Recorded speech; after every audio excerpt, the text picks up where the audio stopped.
This initiative in no way is anti-immigrant or anti-Latino, and I personally think there's nothing that will benefit California's immigrant population more than to ensure that their children are taught to read and write and speak English when they go to school. And I think that's one reason why California's immigrant population and Latino population seems to support this initiative so strongly, because they agree with me on that point.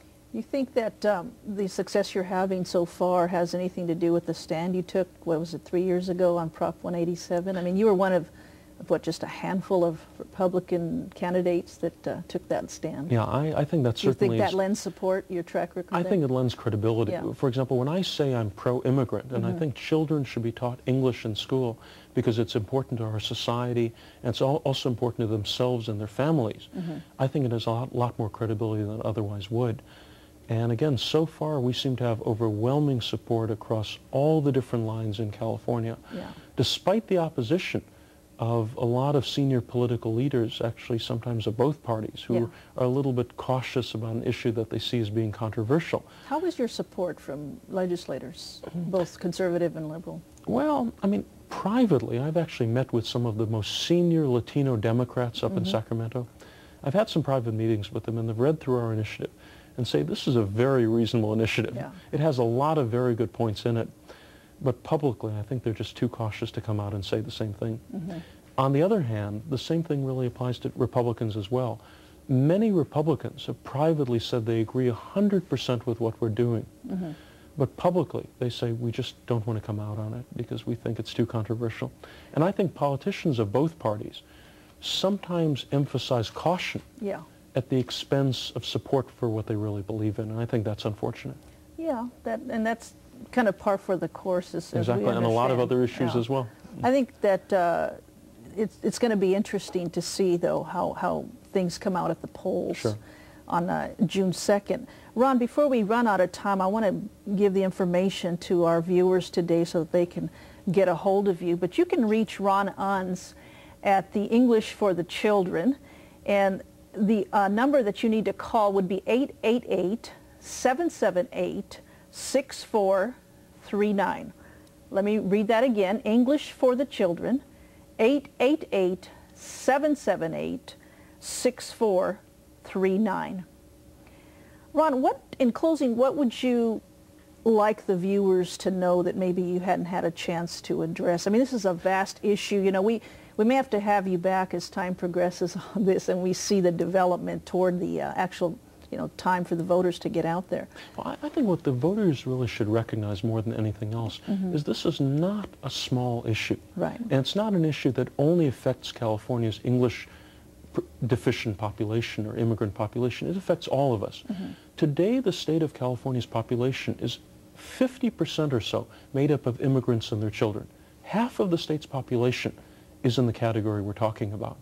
And unless we make sure that all of these children, when they go to school in California, are taught our common English language and are also taught math and science and all the other things they need to do well in our society, it will cloud our state's future.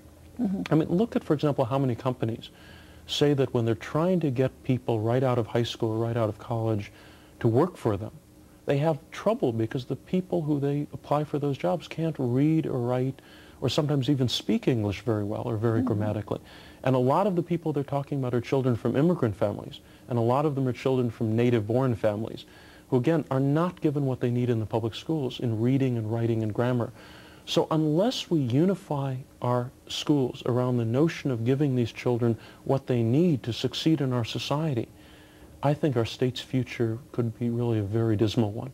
You know, this is just a thought I had, but, I'm aware that when a person goes to apply for a job, they oftentimes are paid a little more if they're bilingual. Exactly. As this English immersion takes place, do you foresee that would discard the need for that as we continue? I don't think so. I mean, obviously, I think there's certainly circumstances in individual jobs where knowing a second or even a third language is a tremendous advantage.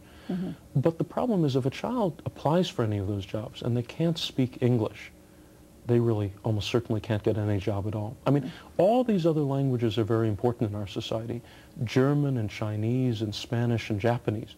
But the one essential language in our society and really all around the United States and around the world is the English language.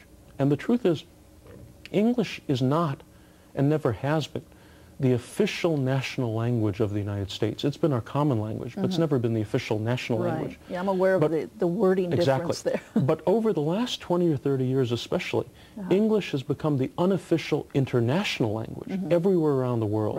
In Europe, children are studying English. In China and Asia, they're studying English. In Latin America and in Mexico, schools teach English. And one of the most horrifying events that came forward was when a parent whose children were born in the United States, who lived up in Northern California, came forward and told a reporter that his two daughters are 11 and 12 years old. They were born here. They've been through the public schools from the time they started, and they know less English than children who have just arrived from Mexico. Because the schools in Mexico, the better schools there, know that children have to be taught English if they're going to get a good job. Yeah, I've had that firsthand experience. I went to Russia a few years ago, and they said, if you need an interpreter, find a child. Exactly. Find a child or find a teenager. And so what's tragic is while the rest of the world is moving towards English, teaching English in the schools, to some extent, California schools over the last 20 or 30 years have been moving away from it. And that's why our initiative, if it passes, will shift the state away from so-called bilingual education, Spanish-only instruction, much more towards teaching English as much as possible to children as young as possible. Before we give the information again on the camera there, Ron, give me a minute on the situation that had gone on here in Orange County with the Westminster School. Oh, exactly. It's interesting because the law governing bilingual education in California actually expired 10 years ago. And the state legislature, the politicians up in Sacramento, had been deadlocked for 10 straight years on doing anything about it.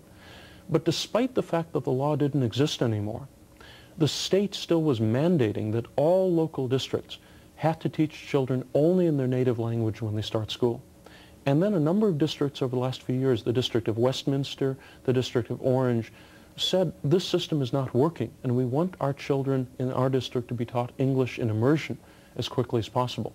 Westminster had gotten a waiver a couple of years ago, and they were starting to teach the children English, and their test scores rose very substantially. That's interesting. So it shows that English immersion really does work. So you just have to take the plunge, so to speak. Exactly. You have to teach the children English as soon as they start kindergarten. All right. That's the best way to learn it. You know, this has been so informative. I want to give your information one more time. That's English for the Children, with Ron Unz, of course, chairing this, this initiative. And the phone number is 888-778-6439. That's English for the Children, 888-778-6439. You know, Ron, it's going to be interesting. I know you've gathered more than you needed in signatures, but it's going to be interesting to see what the voters have to say. Oh, certainly. We'll look forward to the results. In about 4 months. Yeah, thanks for being with us today. Thank you very much. Once again, this is Sue Perez. I'd like to thank you for joining us today on Our Town.